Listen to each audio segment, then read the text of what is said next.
Are you drowning in property listings, not sure how to organize viewings and find your dream home? Don't worry, I've got a proven strategy to make your property viewings stress-free and super effective. Stick around and I'll show you the exact steps to go from property browsing to confidently finding your new home. Let's dive in. Step 1. Prepare your property list. Before you do any viewing, you need a solid property list. If you followed my earlier videos, you should already know exactly where you want to move. Either it's one specific areas or a few specific areas, but it needs to be specific. You've browsed what was available in these areas, you know more or less what you can get for your budget, and you've got a template message ready to be sent to agents. I advise that you contact as many agents as possible within the area that you picked. Ideally, you want between 15 and 30 inquiries. I advise that you contact agents in two ways. In the first one, you contact all of your favorite properties, all the properties that you really think could be a good fit for you and have as many criteria as possible from your list. In the second wave, you are going to inquire about other properties that might not fit exactly your list of criteria, but that are in the same zone. And this is important. You want them to be close to the properties that actually match your needs.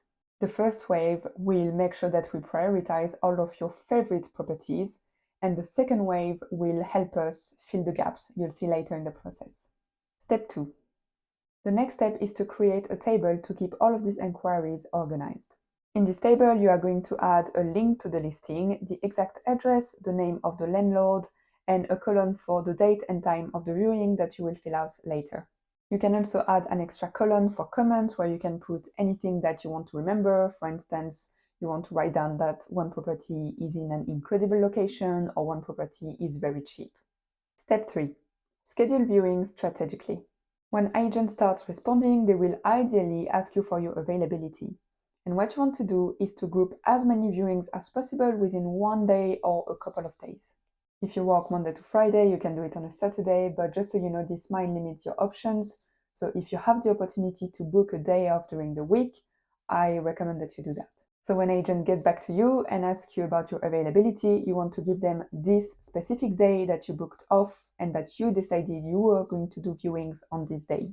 If instead the agent gets back to you with a specific day and time, try to see if there is flexibility and if the viewing can be rescheduled to your chosen day.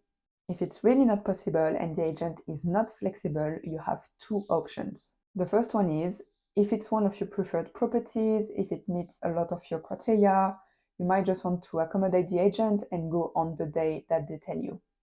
However, if the property was part of the second wave, which means that you were just giving it a go, but it doesn't really meet your criteria, then it's probably not worth your time.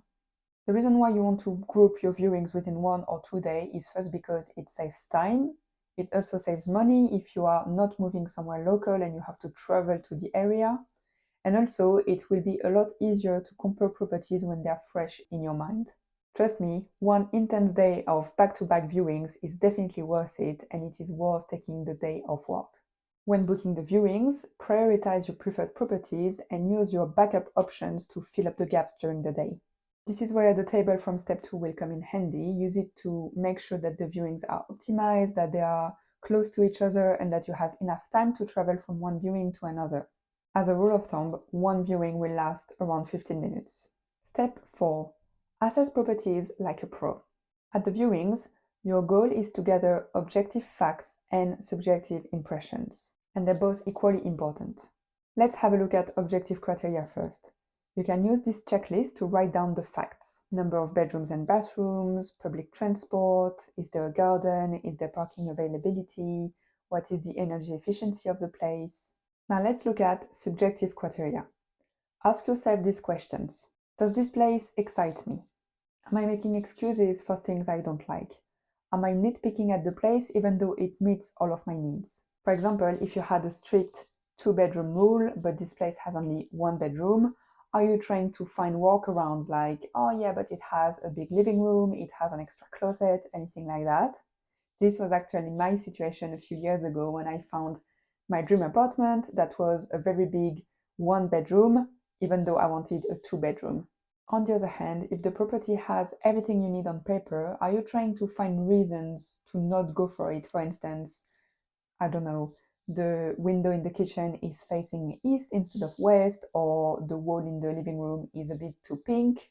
Try to take as many notes as possible straight after each viewing so you don't forget all of these feelings and impressions. Step 5. Interact smartly with agent. Even if a property doesn't seem perfect, always act interested and polite. It will keep doors open. Agents work for landlords, not you, so showing that you are a reliable tenant will make them more inclined to help you. Here are a few questions that you can ask during the viewing. How long did the previous tenant stay and why did they leave? Are there any repairs or upgrades planned? Who manages the property day to day? What's the availability date? Can you confirm the rent? Can you confirm if it's furnished or unfurnished? Of course, the answers to the questions will be interesting, but pay attention to how the agent answers. Do they seem uncomfortable? Do they answer yes to everything? Do they have answers for you? Do they have to look into a document, or do they say, I will get back to you later on that? This can reveal a lot about the property and the landlord. And this is everything you need to know to have a successful viewing day.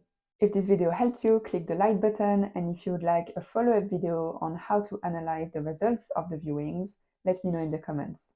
And for now, I suggest that you watch this video next.